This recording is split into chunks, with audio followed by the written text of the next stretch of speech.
So I am being threatened online. Um, I know it's not nothing. Just probably a bunch of idiots with nothing better to do.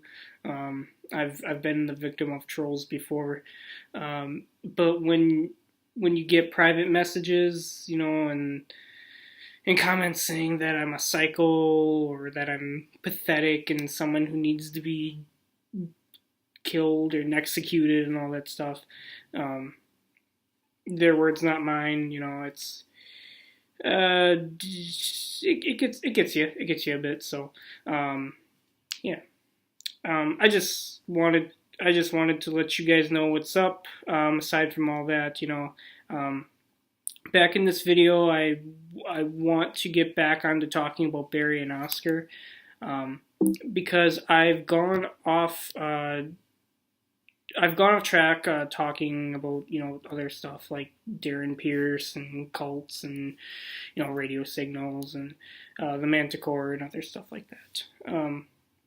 So the whole reason I started doing this in the first place was to find these missing people, um, and one of them who still owes me money. That's not the whole reason, even though it's like a lot of money he owes me. Um, so I started examining the Let's Find Them website properly, um, and looking at all the surveillance photos uh, and the reported sightings. There's one big event that involves them I want to focus on because it might help explain their disappearance, and it might give us a little more background on them. So there's not really anything about them online. It's almost like they don't exist that really, beyond those videos that got deleted.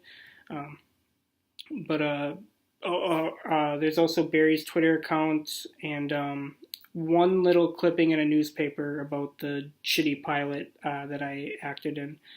Um, well, there was like one newspaper article claiming they found El Dorado, which that but that's clearly a fake though, right? Yeah. So here we go. Here's what I found. The last time Barry and Oscar were officially identified before their disappearance was on Monday, April 28th, 2014, in London.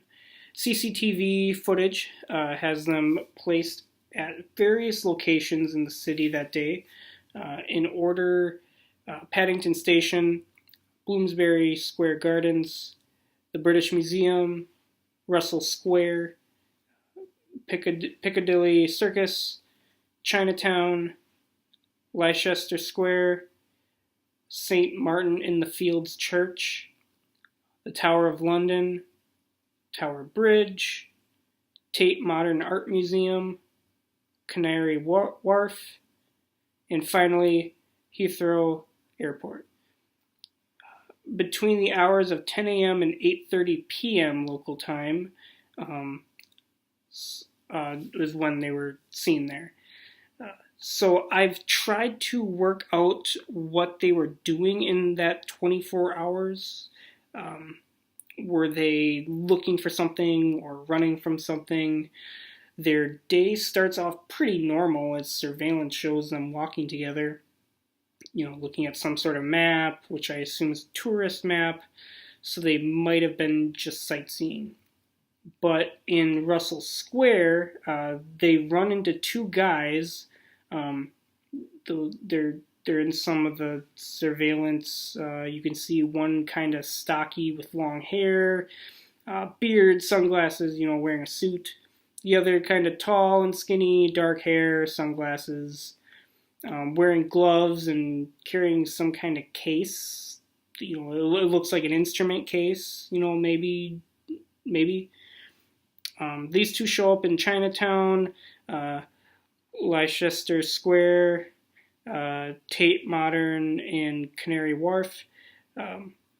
I would have said maybe they're friends of Barry and Oscar, but they seem to keep running after them, so I'm going to assume they were after Barry and Oscar for something. The only thing they have on them the whole day is Barry's backpack and their map. So it's probably something in the backpack, I would assume anyway. The last time they're seen is at the Canary Wharf assaulting a police officer. So I looked into police reports for that day, and I found out who these two guys are.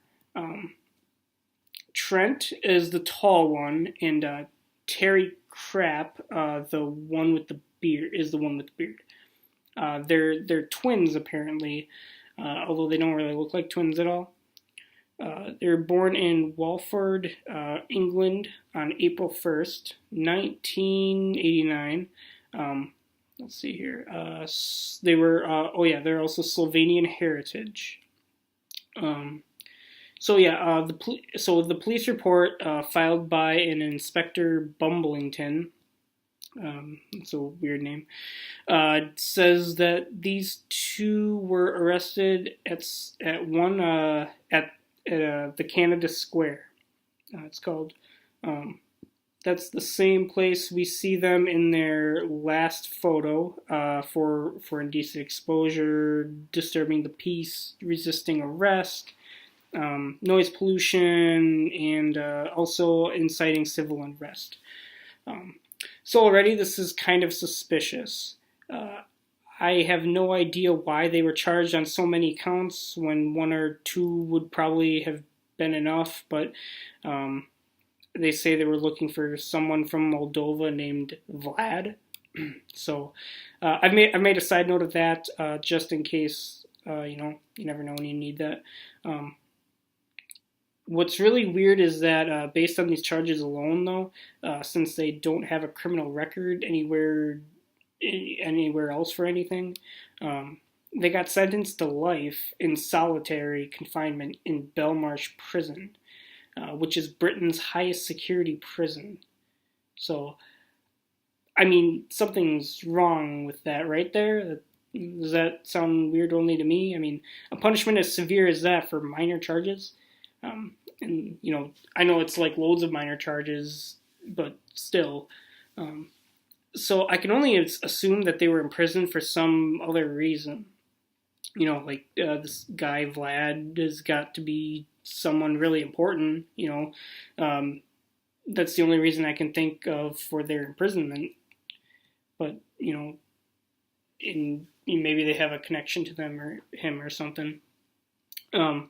I've tried reaching out to Belmarsh Prison, this Inspector Bumblington and the British government, and like the usual emails and stuff like that, they give out to the public. I tried to contact them through there, but I've heard nothing yet. I can't find any publicly available information on this Bumblington guy, I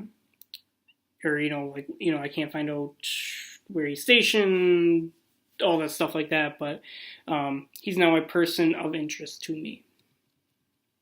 The question is, what's all this got to do with the Canterbury incident?